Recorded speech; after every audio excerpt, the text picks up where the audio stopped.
नमस्कार, स्वागत है आपका। आप देख रहे हैं प्राइम टीवी। मैं कीर्ति हाजिर हूं लेकर देश और दुनिया की तमाम खास खबरें। कानून मंत्री बृजेश पाठक ने निःशुल्क अटल भोजनालय की शुरुआत की। बता दें कि अटल बिहारी फाउंडेशन लॉकडाउन की बंदी में असहाय लोगों को निःशुल्क भोजन देगी। वहीं कोरोना पीड़ित और गरीब मजदूरों के लिए इस भोजनालय को शुरू किया गया है। लखनऊ के गांधी भवन में निःशुल्क अटल भोजनालय की शुरुआत की गई। वहीं इसमें कोविड-19 गाइडलाइन का पालन भी किया गया है।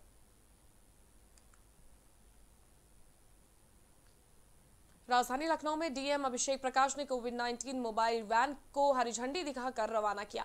ऐशबाग सामुदायिक स्वास्थ्य केंद्र से कोविड-19 मोबाइल वैन की शुरुआत की गई है। दरअसल लखनऊ में मोबाइल टेस्टिंग वन द्वारा लोगों की टेस्टिंग की जाएगी। इसी कड़ी में डीएम ने 15 मोबाइल टेस्टिंग वैन को हरी झंडी दिखाई। बता दें कि कमांड सेंटर से निर्देश मिलने के बाद मौके पर जाकर लोगों की टेस्टिंग की गई। संक्रमण के दर को और नीचे लाने के लिए और कम्प्लीटली इसे तोड़ने के लिए हम लोगों ने आज 15 मोबाइल टेस्टिंग वैन भी रवाना की हैं। ये घर घर तक जाएंगी, गली गली तक जाएंगी, मोहल्ले मोहल्ले तक जाएंगी। शहरी और ग्रामीण क्षेत्रों में इनका वर्गीकरण किया गया है। हमारी 246 आरआरटी ऑलरेडी संचालित है, जिसमें हमारी चेतक आरआरटी भी हैं और एक 15 मोबाइल टेस्टिंग वैन की फ्लीट का इसमें इजाफा किया गया है, इसको जोड़ा गया है ताकि किसी भी व्यक्ति को अपनी टेस्टिंग कराने के लिए कोई दिक्कत ना हो। हमारा कंट्रोल एंड कमांड सेंटर का जो नंबर है 452-3000, इस पे कोई भी कॉल कर सकते हैं। ये मोहल्ले तक जाएंगे। अगर किसी क्षेत्र में कैंप लगाने की आवश्यकता है तो वहां पे जाकर के ये कैंप के माध्यम से भी ये मोबाइल टेस्टिंग वैन से हमारी टेस्टिंग करेंगी। और सभी जनमानस जो हमारे सम्मानित नागरिकगण है उनके लिए ये बहुत ही सहायता और बहुत ही सुविधाजनक रहेगा कि उनके घर। राजधानी लखनऊ में अग्रवाल समाज लगातार कोरोना मरीज व उनके तीमानदारों व गरीबों को खाना वितरित कर रहे हैं। इसी कड़ी में महाराजा अग्रसेन पब्लिक स्कूल में डेली 550 थाली वितरित की जा रही है। अग्रवाल समाज की हौसला अफजाई करने के लिए उप मुख्यमंत्री दिनेश शर्मा मौके पर अग्रसेन स्कूल पहुंचे। यहां उन्होंने कम्युनिटी किचन का निरीक्षण किया। उप मुख्यमंत्री डॉक्टर दिनेश शर्मा ने निरीक्षण के दौरान वहां पर बना भोजन भी खाया। वहीं इस दौरान दिनेश शर्मा के साथ कई आला अधिकारी मौके पर मौजूद रहे। देखिए, ये अग्रवाल समाज लखनऊ का क्या पूरे प्रदेश में, क्या भारतवर्ष में अगर देखा जाए तो सेवा भाव से काम करने के तमाम उदाहरण मिलते हैं। मुझे खुशी है कि रोज ये 5-7 जो बड़े हॉस्पिटल हैं उनमें यहाँ की मारवाड़ी थाली जाती है और लोगों ने बगैर कोई चंदा लिए आपस में ही अग्रवाल समाज के लोगों ने मिलके देसी घी का रोज कोविड परिवारों में भिजवाना और हॉस्पिटल्स में अलग अलग थाली भिजवाना। डायबिटिक लोग हैं तो उनके लिए खाने की अलग थाली है, जो नॉन डायबिटिक हैं तो उनके लिए अलग है, जो परिवार के लोग हैं उनके लिए अलग है, पेशेंट के लिए है तो अलग है। इस प्रकार का सेवा कार्य यहाँ पे बहुत अच्छी तरीके से चल रहा है और मैं कई जगह पर। रायबरेली के लालगंज कोतवाली क्षेत्र में पैसों के लेन देन को लेकर एक युवक को गोली मार दी गई। गोली लगने की वजह से युवक गंभीर रूप से घायल हो गया। घायल युवक को इलाज के लिए अस्पताल में भर्ती करा दिया गया है। वहीं पुलिस को भी गोलीकांड के बारे में जानकारी मिली, जिसके बाद पुलिस ने इस मामले में फौरन कार्रवाई करते हुए मुकदमा दर्ज कर लिया है और आरोपी युवक को गिरफ्तार कर लिया गया है। पुलिस को 20 मई को रात लगभग 9 बजे गोली चलने की सूचना मिली थी, जिस पर पुलिस तत्काल मौके पर पहुंची और जांच किया तो पता चला कि दोस्तों के बीच पैसे के लेन देन को लेकर आपस में विवाद था। उसी दौरान 2 लोग घायल हो गए थे। घायलों को तत्काल चिकित्सालय भेज दिया गया है, जहां उनकी हालत ठीक बताई जा रही है। सुसंगत धाराओं में मुकदमा पंजीकृत कर सभी अभियुक्तों की गिरफ्तारी कर ली गई है। कोरोना महामारी की दूसरी लहर ने काफी ज्यादा समस्या खड़ी कर रखी है। कोरोना के आंकड़े लगातार बढ़ते जा रहे हैं और इस गंभीर माहौल के बीच शाहजहांपुर में आंगनबाड़ी केंद्र पर धांधली हो रही है। केंद्र में हो रही धांधली की जानकारी मिलते ही हमारी टीम पड़ताल करने के लिए मौके पर पहुंची। जानकारी मिली कि केंद्र में गर्भवती महिलाओं को मिलने वाले राशन में धांधली की जा रही है और ऐसा पिछले काफी समय से किया जा रहा है। इस मामले में लोगों ने संबंधित अधिकारियों से कार्रवाई की मांग भी की है। वहीं अधिकारियों का कहना है कि मामला संज्ञान में आने पर उचित कार्रवाई की जाएगी। रायबरेली के हरचंदपुर थाना क्षेत्र में युवक को गुंडई करना महंगा पड़ गया। युवक के पास से अवैध पिस्टल बरामद हुई है, जिससे वो ग्रामीणों को डराने का काम किया करता था, जिसके बाद ग्रामीणों ने दबंग को मौके पर पकड़ लिया और उसकी जमकर पिटाई कर दी और बाद में ग्रामीणों ने उस दबंग को पुलिस को सौंप दिया।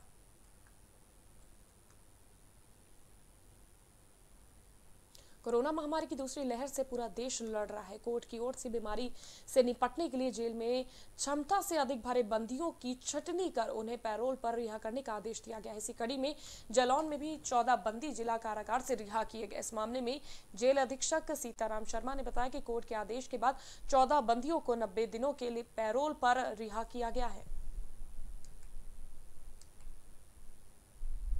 हमीरपुर के मौदहा कस्बे के सरकारी अस्पताल में ड्यूटी पर तैनात फार्मासिस्ट के साथ कोतवाली प्रभारी ने अभद्रता की। कोतवाली प्रभारी की इस अभद्रता से आहत होकर स्वास्थ्य कर्मी ने कोतवाली प्रभारी के खिलाफ कार्रवाई की मांग की है। शिकायत के बाद भी कोई कार्रवाई नहीं हुई, जिसके बाद स्वास्थ्य कर्मी के समर्थन में सामुदायिक स्वास्थ्य केंद्र में सांकेतिक धरना शुरू कर दिया गया है और साथ ही पूरे स्टाफ के धरने पर होने के कारण स्वास्थ्य सेवाएं काफी प्रभावित हो रही हैं।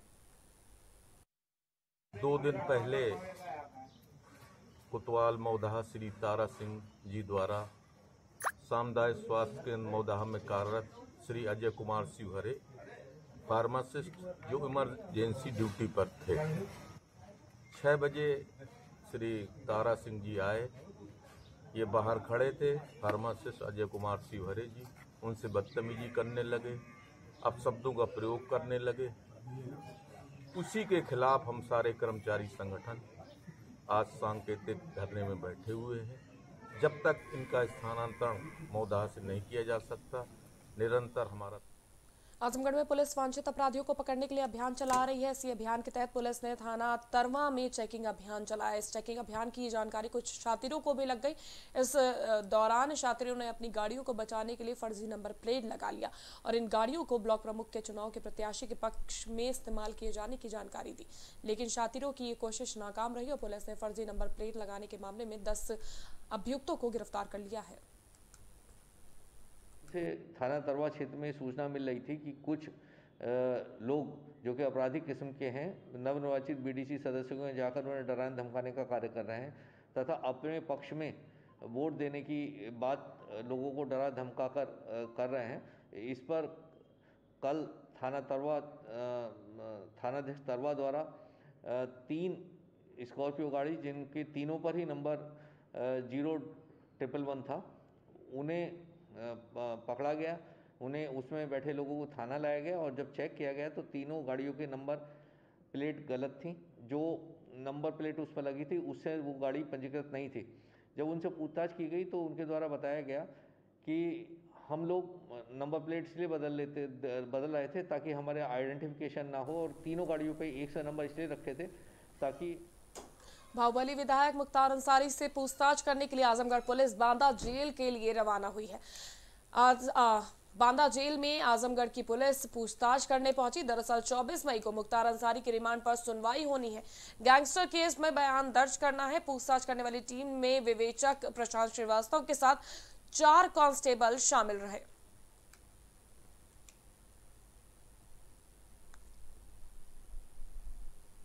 गांव के विकास के लिए कई तरह के काम किए जा रहे हैं, लेकिन कई गांव ऐसे भी हैं जहां पर गांव में विकास के नाम पर सिर्फ टूटी हुई सड़कें और कीचड़ दिखाई दे रहा है। अलीगढ़ में गांव की सड़कों को बनवाने के लिए ग्रामीणों ने प्रशासन से कार्रवाई की मांग की, लेकिन अभी तक कोई कार्रवाई नहीं हुई है। ग्रामीणों का कहना है कि इस मामले में उन्हें प्रधान से काफी उम्मीदें थी, लेकिन उनकी सारी उम्मीदों पर पानी फिर गया और अभी तक उन्हें गाँव में कीचड़ से भरी सड़कों से ही गुजरना पड़ रहा है।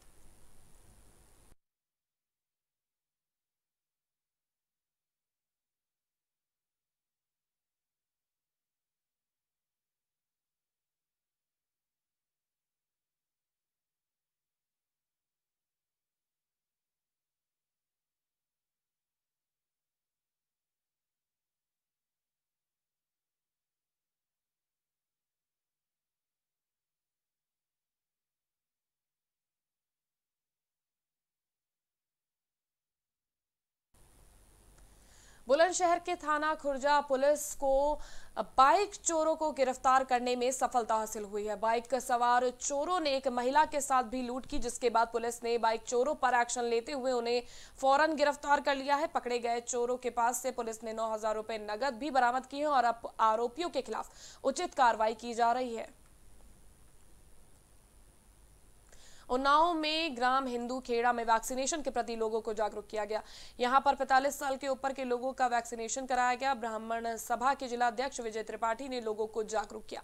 वैक्सीन को लेकर जागरूकता अभियान इसलिए चलाया जा रहा है ताकि ज्यादा से ज्यादा लोग वैक्सीन लगवा सके। यहां पर सभी लोगों से निवेदन किया गया कि गलत अफवाहों पर ना पड़े और कोरोना को लेकर जरूर वैक्सीन लगवाएं। जागरूकता कार्यक्रम के दौरान डॉक्टरों के साथ गांव में निरीक्षण किया गया। प्रधान मौके पर मौजूद रहे।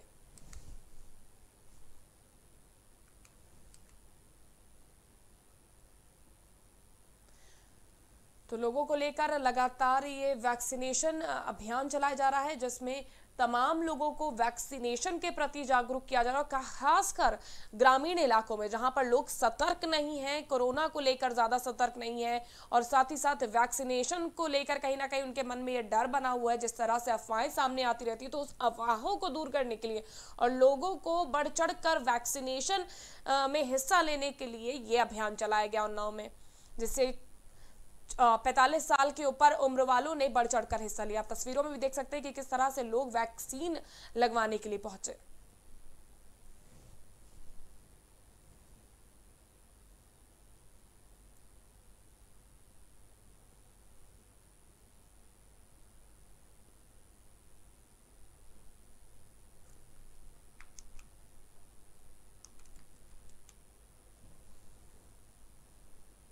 आगरा में पुलिस और प्रशासन ने मिलकर बड़ी कार्रवाई की है। ये कार्रवाई जोन्स मिल कंपाउंड बम विस्फोट कांड के मुख्य आरोपी के खिलाफ की गई।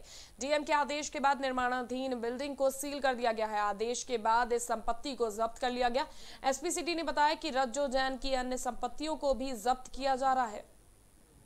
देखिए, जितने भी गैंगस्टर एक्ट के मुकदमे लिखे जाते हैं उसमें 14(1) की कार्रवाई का प्रावधान होता है, जिसमें प्रॉपर्टी कुर्क करने की, जब्तीकरण करने का प्रावधान होता है। इसी अंतर्गत जो जोन्स मिल के संबंध में जो विवादास्पद प्रॉपर्टी के ऊपर बम ब्लास्ट का केस था, जिसमें 152/20 थाना छत्ता पे मुकदमा अपराध संख्या लिखी गई थी, उसी के क्रम में एक गैंगस्टर एक्ट का मुकदमा रज्जो जैन और उसके साथियों के ऊपर पंजीकृत था। उसी के ऊपर कार्रवाई करते हुए सारी प्रॉपर्टी डिटेल्स निकालते हुए श्रीमान डिस्ट्रिक्ट मजिस्ट्रेट महोदय के द्वारा 14(1) के तहत प्रॉपर्टी जब्तीकरण की कार्रवाई के आदेश जो है दिए गए हैं। और इसमें रज्जो जैन की लगभग 6 करोड़ 80 लाख रुपए की प्रॉपर्टी के सारे डिटेल्स निकाले गए और उसको जब्तीकरण के लिए रिपोर्ट भेजी गई थी, जो अप्रूवल जिसका प्राप्त हुआ है। ये जो हम जहाँ पे खड़े हुए हैं राजकमल अपार्टमेंट है। ऐसे ही अवैध धन से ये प्रॉपर्टी जो लैंड है और उसके ऊपर जो प्रॉपर्टी बनाई जा रही है, बिल्डिंग वो बनाई जा रही है। तो आज कोरोना महामारी की दूसरी लहर ने लोगों को काफी ज्यादा परेशानी में डाला है। शहरों से लेकर गांव तक कोरोना के केस लगातार बढ़ते जा रहे हैं। चक्रवात तूफान ताउते ने यूपी में भी अपना असर दिखाया।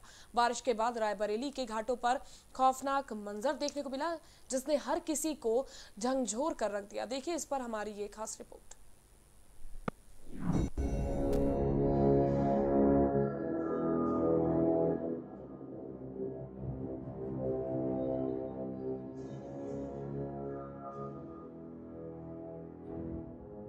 कोरोना महामारी की दूसरी लहर ने लोगों को काफी ज्यादा परेशानी में डाल दिया है। शहरों से लेकर गांवों तक कोरोना के केस लगातार बढ़ते जा रहे हैं। रायबरेली के घाटों पर लोगों को दफनाया जा रहा है। घाटों पर हर तरफ डराने वाला मंजर दिखाई दे रहा है। कोरोना से मरने वालों के आंकड़ों में लगातार बढ़ोतरी हो रही है। वहीं प्राइम टीवी की टीम ने भी इन घाटों का रियलिटी चेक किया और इस रियलिटी चेक में जिस तरह की तस्वीरें सामने आईं, वो काफी डराने वाली थी। पूरे प्रदेश में भारी बारिश के बाद रायबरेली के घाटों पर खौफनाक मंजर बना हुआ है। घाट पर हर तरफ रेत के हटने से दफन शवों का अंबार दिखाई दिया। मंजर ऐसा जो हर किसी को झकझोर कर रख दे। घाटों पर फैले ये शव यूपी के गंभीर हालातों को बताने के लिए काफी हैं। चीख चीख कर ये लाशें सरकारी आंकड़ों की पोल खोलती दिखाई दे रही हैं।